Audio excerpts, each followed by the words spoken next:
साथियों, आप सभी का इस प्लेटफॉर्म पर स्वागत है।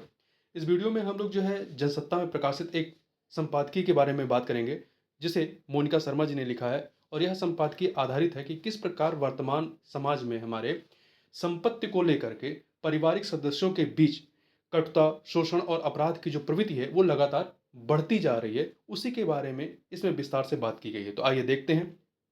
देखिए, हाल ही में राजस्थान के नागौर जिले में जमीन जायदाद हड़पने के लिए बुजुर्ग माता पिता को इतना परेशान किया गया कि तंग आकर उन्होंने आत्महत्या कर ली।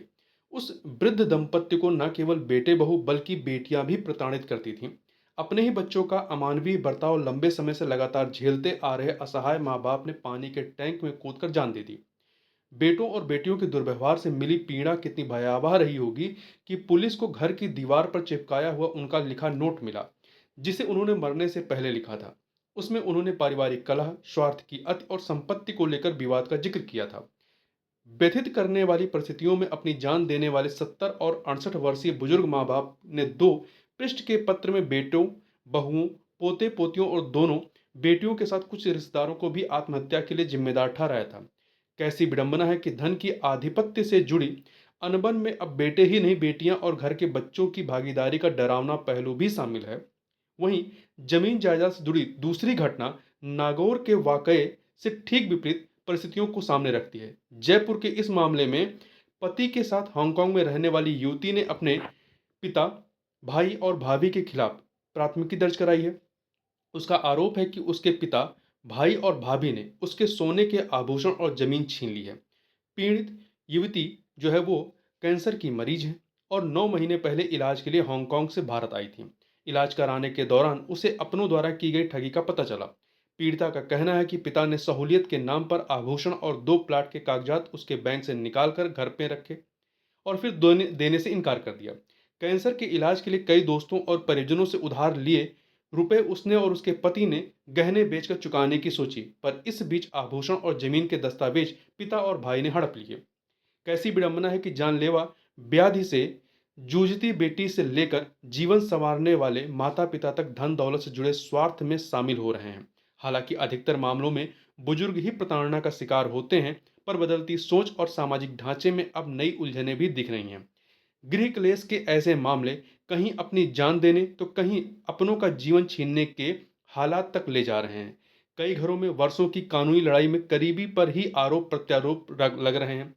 बिखरते पारिवारिक संबंधों में ही नहीं, विखंडित होते सामाजिक परिवेश में भी इस आर्थिक भंवर जाल का दुष्प्रभाव स्पष्ट दिखता है। हाल के वर्षों में गांवों से लेकर महानगरों तक चल अचल संपत्ति हड़पने, धोखे से कब्जा करने या चुरा लेने की शिकायतें करीबी परिजनों के खिलाफ की गई हैं।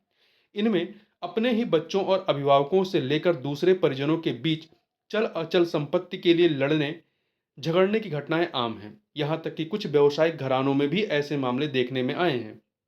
मौजूदा दौर में धन जीवन के आर्थिक पहलू से ही नहीं, मनोवैज्ञानिक रूप से भी जुड़ गया है। पैसे को सम्मान और दबदबे से जोड़कर देखा जाने लगा है। सहज सुलभ जीवन शैली पाने के लिए ही नहीं, समाज और परिवार में रुतबा बनाने के लिए भी धन जुटाने की कोई सीमा नहीं रही। नतीजा, कहीं पर्याप्त धन का होना शोषण का कारण बनता है तो कहीं आर्थिक रूप से कमजोर परिवारों में जीवन जटिल स्थितियों का सामना करता है। दोनों ही स्थितियों का परिणाम आपराधिक घटना या आत्महत्या के रूप में सामने आता है। राष्ट्रीय अपराध रिकॉर्ड ब्यूरो एनसीआरबी के जो आंकड़े हैं, इसके द्वारा हर साल जारी किए जाने वाले आंकड़े भी बताते हैं कि देश भर में होने वाले आपसी विवाद ही नहीं, देश भर में होने वाले आपसी विवाद ही नहीं, हत्या तक से जुड़े बहुत से मामले संपत्ति या भूमि विवाद से संबंधित होते हैं। ऐसे मामलों में अधिकतर परिजन ही आपराधिक कृत्यों को अंजाम देते हैं। कुछ साल पहले रिसर्च थिंक टैंक डच के एक्सेस टू जस्टिस सर्वे में भी सामने आया था कि भारत में सभी दीवानी मामलों में 66.2% मामले भूमि या संपत्ति विवादों से संबंधित थे। ऐसे ही ऐसे में यह समझना मुश्किल नहीं कि धन संपत्ति की लालसा में अपने ही अपनों के अधिकार छीनने की नकारात्मक और स्वार्थी सोच रखने लगे हैं। चिंताजनक है कि अकेले उत्तर प्रदेश में भूमि और संपत्ति विवाद हत्याओं का प्रमुख कारण रहा है। 2017 से लेकर 2021 के बीच हत्या के 19,644 मामले दर्ज हुए।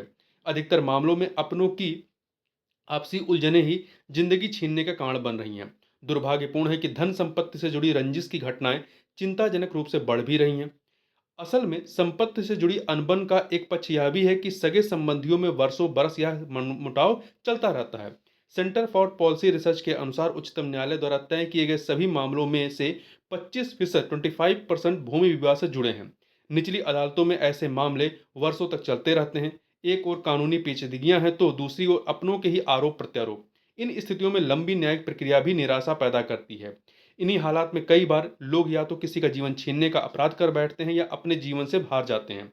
राष्ट्रीय अपराध रिकॉर्ड ब्यूरो के अनुसार वर्ष 2022 में देश में हुई सभी आत्महत्याओं में से 54.9 के पीछे पारिवारिक समस्याएं रही हैं। इन पारिवारिक समस्याओं में विवाह संबंधी समस्याएं शामिल नहीं हैं। पारिवारिक विवाद हत्याओं की भी पारिवारिक विवाद हत्याओं की भी तीसरी बड़ी वजह है। जमीन या संपत्ति विवाद को लेकर 2326, पैसों के विवाद को लेकर 1144 और स्वार्थ साधने के मकसद से 1884 हत्याएं हुई हैं। आक्रोश, अहंकार और स्वार्थ के मेल से उपजी सोच से पूरा पारिवारिक ढांचा डगमगा रहा है। बुजुर्गों और उम्रदराज लोगों का परिवार की मौजूदा पीढ़ी के प्रति विश्वास खत्म हो रहा है। हालांकि इस तरह की घटनाओं में वरिष्ठ जनों के शोषण और प्रताड़ना के मामले अधिक हैं, पर रीस रहे भरोसे की वानगी हर उम्र के लोगों में दिखती है। जबकि पारिवारिक संबंधों में एक दूसरे पर आर्थिक, सामाजिक और मनोवैज्ञानिक हर पहलू से जुड़ी निर्भरता होनी चाहिए। जरूरी है कि धन दौलत से जुड़े मामलों को लेकर भी आपसी संवाद और सहजता का मार्ग चुना जाए। स्थितियां इतनी तो न उलझें कि अपनों की जान लेने या अपनी जान देने की पीड़ादायी इस परिस्थितियां बन जाएं। आपाधापी भरे आज के जीवन में कम से कम अपनों से तो जुड़ाव बना रहे। तो इस आर्टिकल में बस इतना ही। मिलते हैं नेक्स्ट वीडियो में, तब तक के लिए बहुत बहुत धन्यवाद।